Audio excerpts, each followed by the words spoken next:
You're listening to the Co-Creator Network. When you change the way you look at things, the things you look at change. Good evening, everyone, and welcome to our show. The topic or theme of tonight's show is fear, one of the most pervasive challenges we all face throughout our lives. Bertrand Russell said this: "To conquer fear is the beginning of wisdom."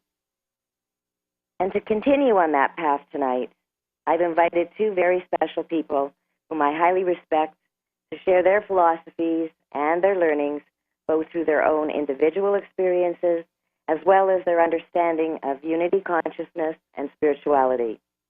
They will both share with you some of their challenges and how they have learned to accept and move beyond the wonderful emotion of fear. My first guest is Jeff Fisher, an insightful young leader and coach with infectious energy who has had the courage to break through many of his childhood and life blockages. He shares freely with others and will give us a brief insight as to how he has changed his perspectives and his attitudes. Jeff, are you with us? Hi, Susan. Good evening. Hi, Jeff. Good evening. Nice to hear you. Welcome. You too. Thanks Thank for you. being a part of our show. I really appreciate it. You with us? Yes, I am. Yes, thank you. Okay, good. I'd really like you, Jeff, to share some of those experiences, some of the stuff you've been through over the last, your whole lifetime at this point, but some of the highlights that you feel our listeners would really benefit from and really kind of enjoy the sensitivity and maybe relate to, I'm sure. Okay, sure. And it's interesting, the topic tonight of fear, because I was just in a men's group last week, and we were watching a movie called Finding Joe, which is on YouTube as well, and it basically talks about the philosophy of Joseph Campbell, and what he was able to find through all of his research when he was alive was that there's the hero's journey. We go through basically a three-step process of life. The first step is essentially learning who we are through who we're not. So it's going into the fear but not knowing what to do. The second step is recognizing that there is a problem, and then the third step is going into the fear and facing it. And that's sort of been my life if I chunked it down. I'm 35 now.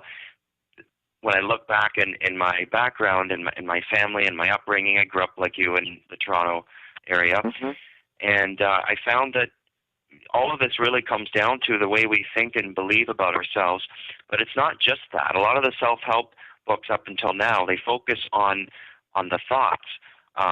But what's also apparent as I started to delve into this is it's also the emotions, that there's an energy matrix. It's not just, we're not just thinking beings. So that's three-dimensional consciousness. 1D is a line, 2D is the piece of paper, and then 3D is we see each other. And we think that's all there is, because that's what our traditional science has done, and it's correct in the three-dimensional mind construct. There's gravity laws, there's laws of physics, and those laws. Once we go beyond that, though, there's something else. There's a conscious mind that becomes aware of itself, and we can refer to that in Deepak Chopra and Eckhart Tolle and all of these books, of course. The challenge is how do we get out of this fast? How do we get out of this matrix? So my life up until about 28, I was in the dark, and that was the first step of that journey, basically in fear, not knowing what to do. I had different jobs. I had, a girlfriend, a job, and I would just things wouldn't work out, so I would get a new job or I'd get a new girlfriend. I even went to law school for a few months just to, again, because my ego said that was the right thing to do and follow what my parents wanted, and it turned out it wasn't really suitable for me. And I've heard that story repeated for a lot of young people. So at 28, I woke up, I started to read a book, and then I ended up watching that movie, The Secret, and all of these sorts of experiences got us further ahead, but there was still something missing. And so when I finally got to I started off on almost like the positive thinking stuff, and then I went into the realm of unity consciousness, of spirituality. And so I realize we don't have a lot of time here on the show, but I'll just give you a couple more minutes of what I did to You're overcome okay. these fears and not feeling We've got lots of time, connected. Jeff. We're okay. Do we? Okay. Okay. Yeah, we're okay. But You've got 5-10 minutes. We're good. Oh, perfect. Okay. So the basic premise was that I didn't feel like I fit in anywhere. And I think this is what a lot of people say, that it would be sharing their experience.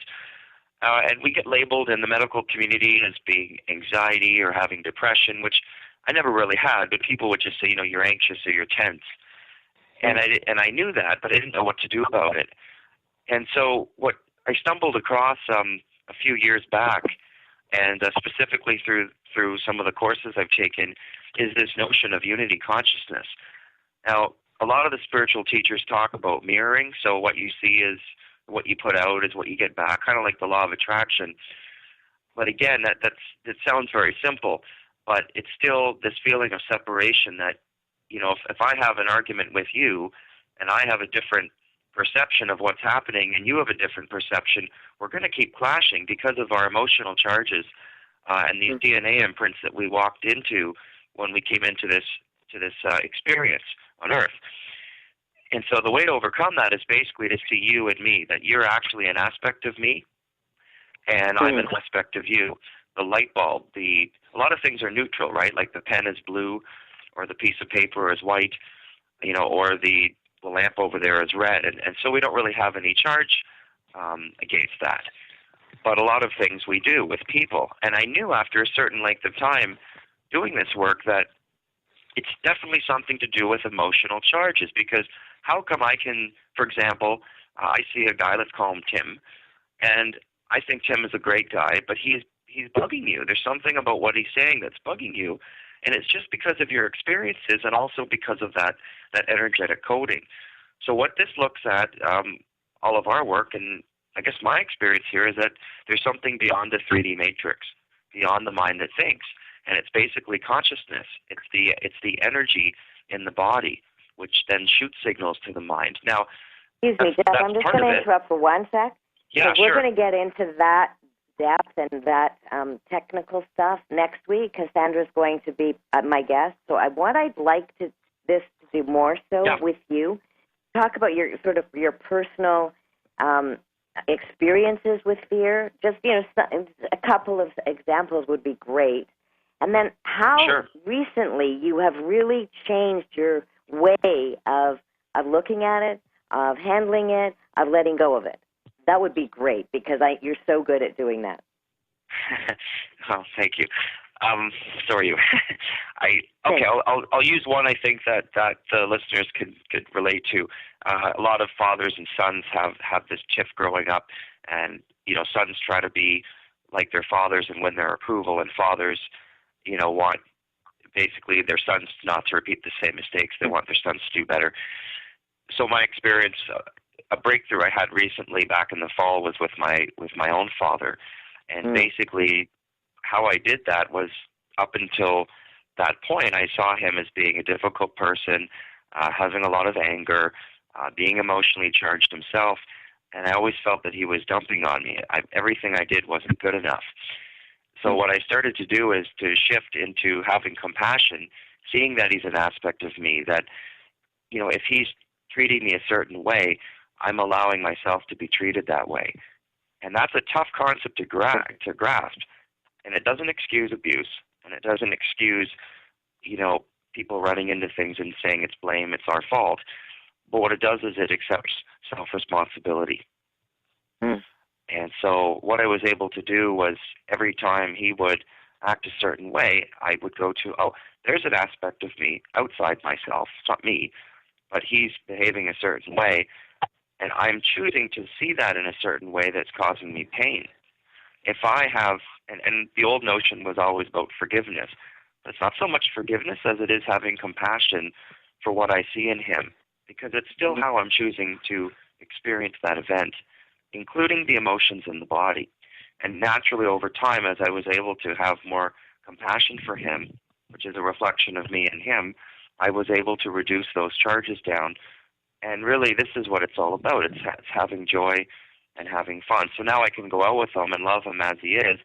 And what do you think's been happening? He's been treating me better.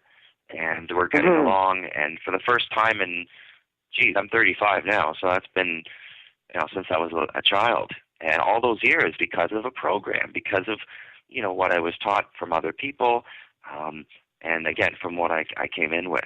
I think it's both. I think it's both the imprints that we choose to come in with, combined with our experiences, and, coming from a divorced family as well. The mother's relatives say things, and then the father's relatives say things. I was an only child, so I was kind of in the middle.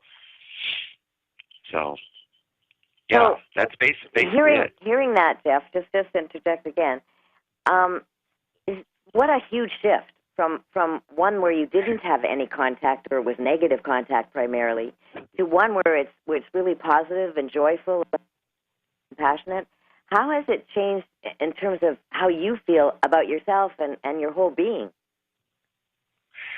I feel so much better. I mean, yeah. I'm more confident. I'm more calm. There's a space between a trigger, okay, so the outside event that's creating a charge, and my reaction time. When I was younger, especially it would come out in driving, like road rage, I would get very defensive, or somebody would say something, and we call that weak skin, but I think that's a bit of a judgment. I don't think it's weak skin as much as it is an energy hook. So I was able to reduce those energy hooks by having more compassion for my dad. So yeah, I feel much better, and I feel more. I think the big thing is connectedness, right? We all want to feel connected. So the biggest shift for me, Susan, has been I feel more connected to everyone. I don't feel like I'm alone anymore. I don't feel like it's a struggle, like, okay, that person doesn't get me and I don't get them, and I just got to hurry up and finish dinner and leave the Christmas party and go home. I feel like I want to stay and talk to people, and even if there is someone that's kind of creating this sort of stuff, at least now I can hold the energy most of the time and then go home and come back. And that's huge. That's all we want. All we want in life is just to be able to feel that. Yes. What a big difference, and how much more relaxing and peaceful. Is that not true? Absolutely. And just one more thing on this too, I think I wanted to share is that when we do get triggered and we do get in a low vibration, we're not feeling good, I don't judge myself as much now. And I don't judge others as much. If I see a crazy driver, it used to bug me and it would irritate me, and he's way over there. I don't do that anymore because I understand that there's an aspect of me that's done that too. So I can see other people behaving in the way I used to behave before I understood this. And honestly, like, kudos to you and Michael and everyone else too listening. Like, everybody, I'm sure, has come a long way. And the fact that we're delving into this stuff, I think, co-creation and unity is really huge. But I realize that, if I want the world to change, I got to change myself. And exactly, that's the cool exactly part, it. And what I'm hearing, Jeff, is that you have so much more empathy and compassion. So that's part of being the circle, the community, and it really is. I don't know. I think it's a fuller feeling all the way around. If that makes sense to you, does it? Yeah. More complete. Yeah.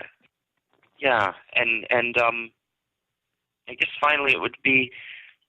You're right. Like we recognize that we came in with these emotions. We came in with these thoughts. It wasn't just like we started as a tabula rasa, as a blank state, and we just we learned as we went along.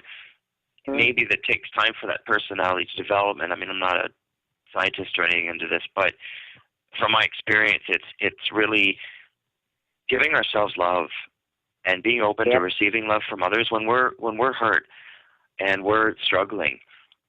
That's where a lot of us would beat ourselves up. I don't do that anymore, not for more than a couple of minutes at most. And I recognize that it's just a pattern of behavior. Yes, it is. It's not who we really are, and when we clear it, we experience more joy. And I think the family thing is huge for me. I think that feeling of wanting to be connected to your birth family, and I think as a son, you really want to connect to your father. It's like really a big deal, and it was just, it feels really good, and he's such a great guy. He really is. I'm very fortunate. Isn't that wonderful?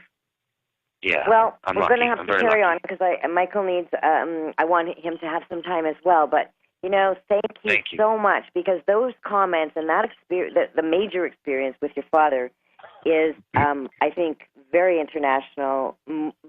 So many people can relate to having issues with their family members and close family members.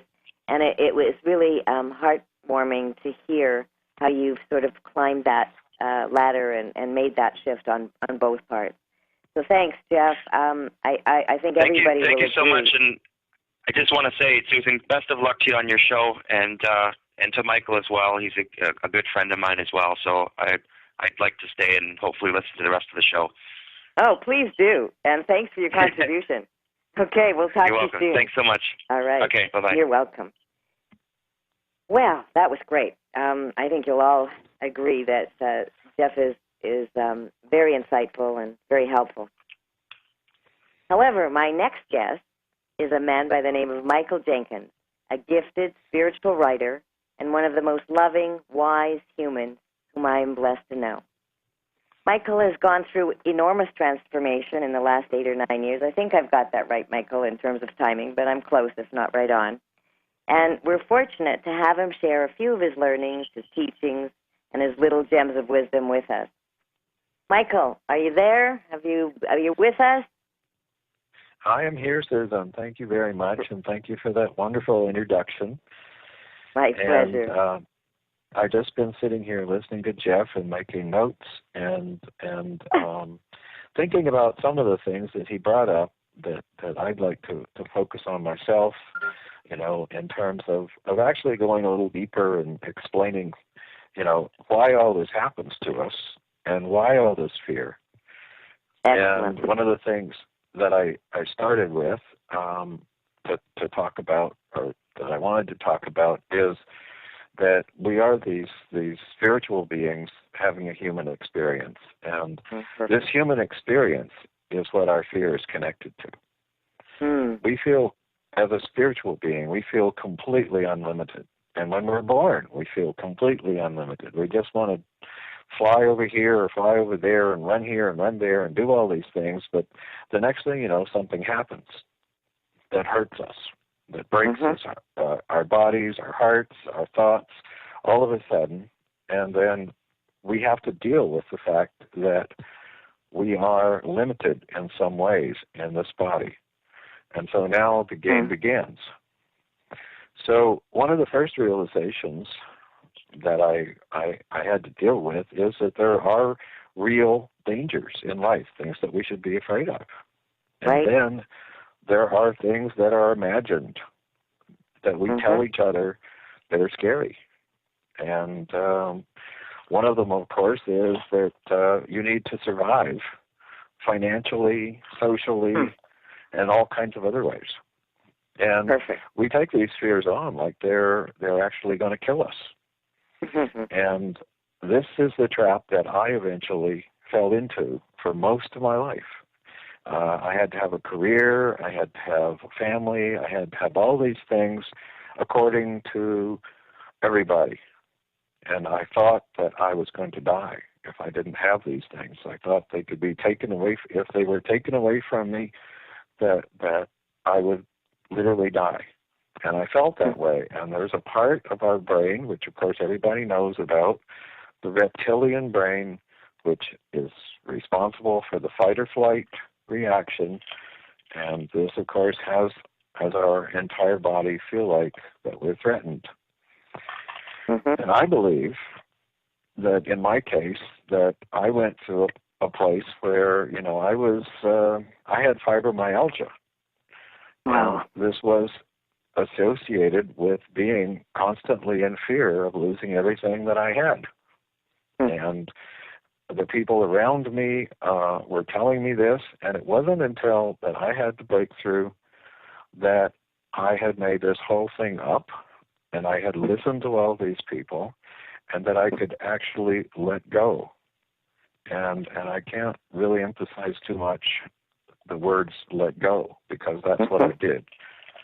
And there was all these thoughts that, I can salvage this, I can salvage that, I can hold on to the house, I can hold on to the money, I can hold on to all these things. But I ended up letting go. And I ended up losing all kinds of things that I thought were related to my survival. And so what came out of this is I realized that there is no way around. There's only going through the middle of what we feel and discovering it, that it isn't really what we think it is. And so that's what I wound up doing, going right through the middle of it. Fabulous. So once I went through the middle of this, what I discovered was that there was something deep inside of me that really cared about me, that could take care of myself in a way that I never dreamed possible. And I ended up calling it self-love, and it was as though I didn't have any self-love. And I was afraid to even love myself in that way. But when I finally did it, I was able to say no to everyone that was telling me things that were designed to keep me from being the person that I could be by holding me in fear. So we're all caught up in this. I know this because I look around at this busy world, and as young people, now I'm in retirement now, but I'm looking at people that are in the middle of this, and they're holding on to their jobs and their relationships and all kinds of things and doing things out of fear. And when they find that that's what's going on, then all of a sudden it's like, okay, this is where all the suffering is coming from. I'm doing all these things out of fear. So we live in a world where phobias have developed, where people are even afraid to go out of the house, where people are afraid of their bosses. They're afraid of having relationships. All their relationships are centering around them doing things that, instead of being who they are, they're centered around doing things that they believe that other people need them to do. So fear gets in the way of just about everything that we do. So I don't know. Did you want to ask some questions or make some comments? Well, Michael, what you have shared with us tonight, and I'm sure the listeners out there, including you, Jeff, will agree, they're so relevant, they're so poignant, they're so inspiring, and you've really set a wonderful example, or shown us a wonderful example that we can all relate to. And you've actually, as you said, gone through the middle, or gone through, I can't remember how you put it, but I think it was through the center. And going it was through like that, I couldn't avoid, by going around these things. They all had to be collected and identified and faced one by one. Right. So what I wound up doing was just doing that, and I called it going right through the middle of the fear. If I saw something that was challenging me, then I eventually learned that I had to expose it. I had to find, every aspect of it. I couldn't just ignore it. Fabulous. You see, the insight and the awareness that you got, knowing what was actually happening, as opposed to when we are in fear, certainly from my experience, blockages come up, and there's a very little sort of clarity as to what's going on. It's really foggy and confusing. But you were blessed enough and wise enough, I guess, and courageous enough to be able to separate, get out of that wall or that barrier or whatever, and be able to walk through it and have that courage and see it for what it is. So I know, and I'm sure others out there can relate, as you were talking, I was nodding and saying, yes, yes, yes, thank you, because I think it really gives us some insight, and it also, we could relate, certainly, to a lot of what you've expressed, and you've expressed it extremely well.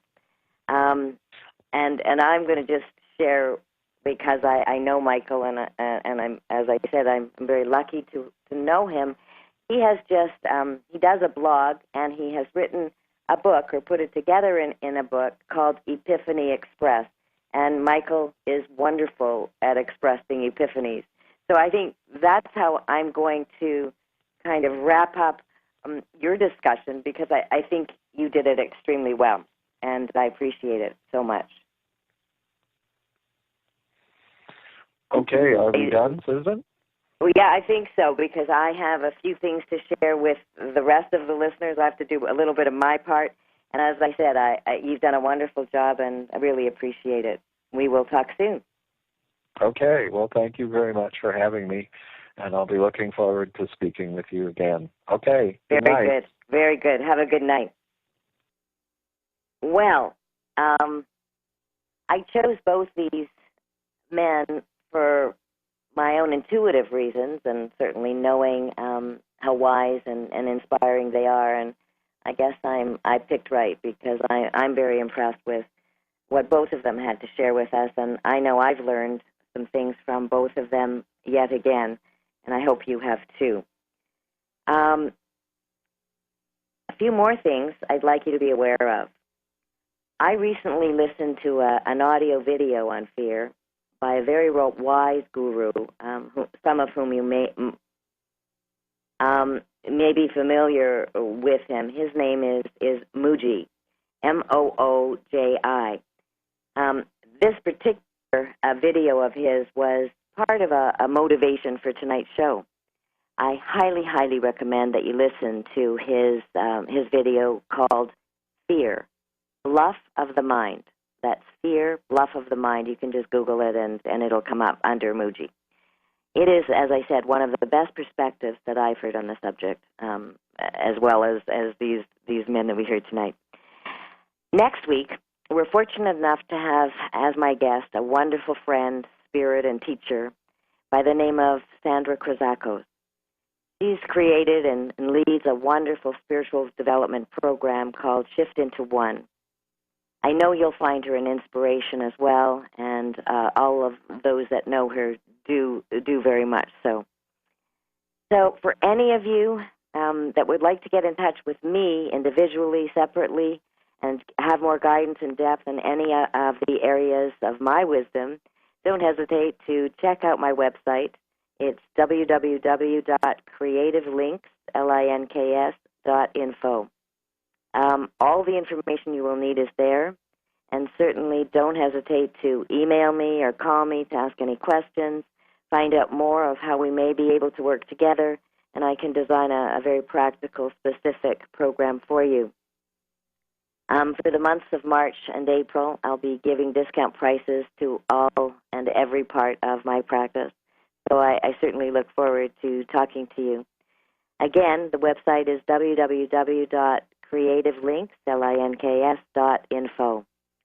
And I think that's really the end of our show for tonight. I hope you've all enjoyed it. Thanks so much again for joining us. I look forward to sharing and speaking with you next week at the same time. Until then, I'm sending you lots of love, light, and big yes